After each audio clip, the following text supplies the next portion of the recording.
The sound of a ticking time bomb, which escalates rapidly and ends in a massive, deafening explosion. Silence for a beat. There are attacks from the outside. And then there are detonations from within. What just erupted in the heart of the British media wasn't an attack. It was a controlled demolition. And the target was the future king himself.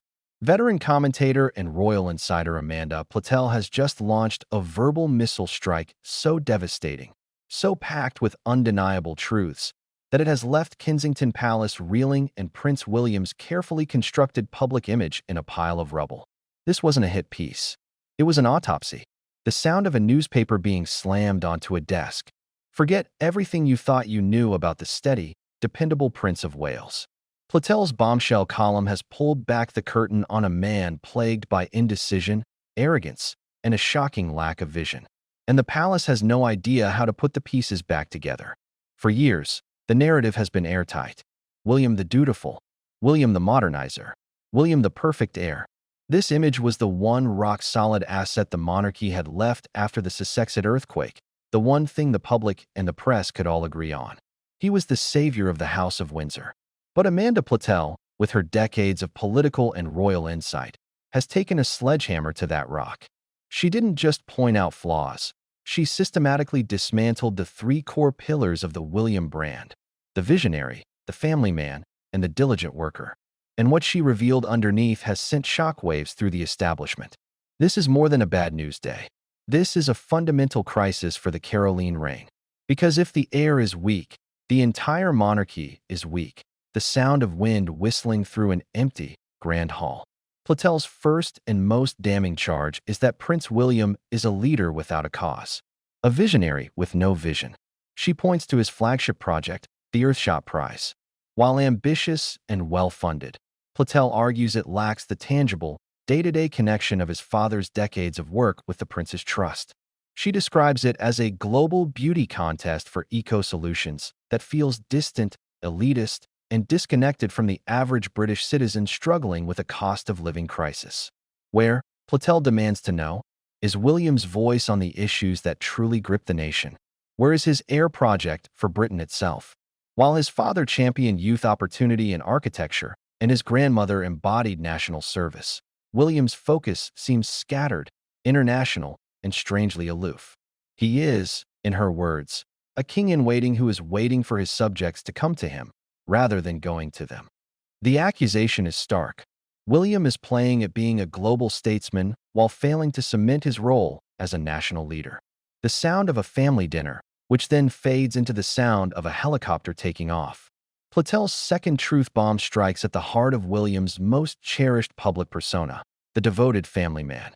We are sold an image of a modern, hands-on father, baking with his children at Anmer Hall and reading them bedtime stories. But Platell pulls no punches, pointing to William's well-documented passion for helicopter flying and his frequent, lengthy trips to the private Welsh island of Anglesey as evidence of a man who is often absent. She doesn't accuse him of being a bad father, but of benefiting from a narrative that is only half true.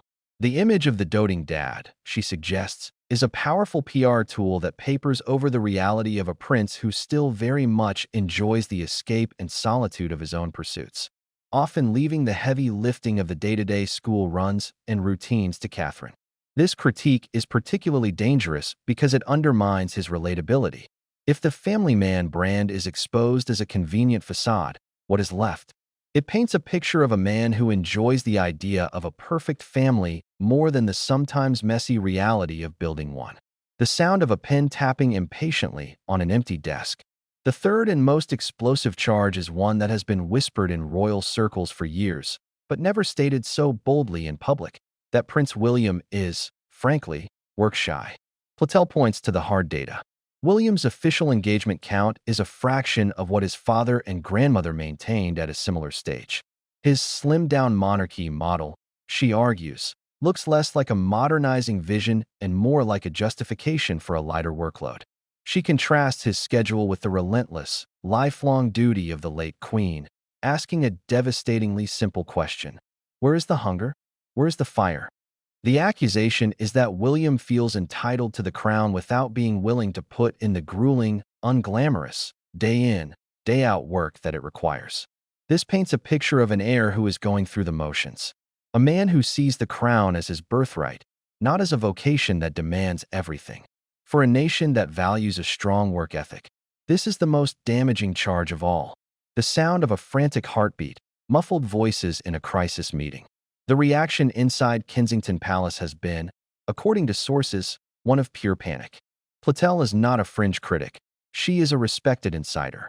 Her words carry weight and will be read by every MP, every editor, and every power broker in the country.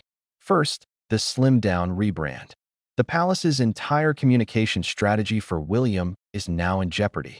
They can no longer sell a light workload as a virtue. They will be forced to ramp up his visibility dramatically, but in a way that looks authentic, not reactive. Second, the king's dilemma. King Charles now has an heir-apparent crisis on his hands. He has staked his entire reign on a smooth succession. Platell's column has thrown a grenade into that plan. He must now publicly back his son while privately demanding he step up in a way he never has before. Amanda Platell didn't just write a column.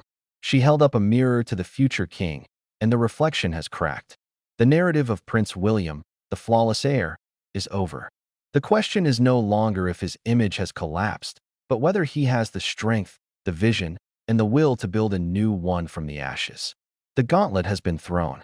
Do you agree with Amanda Platell's brutal assessment? Is Prince William a visionary leader or a work-shy heir? Has his public image been a carefully constructed lie? The comments are open for your verdict. This story is evolving by the minute. To stay on top of the palace's response, hit that subscribe button and ring the bell.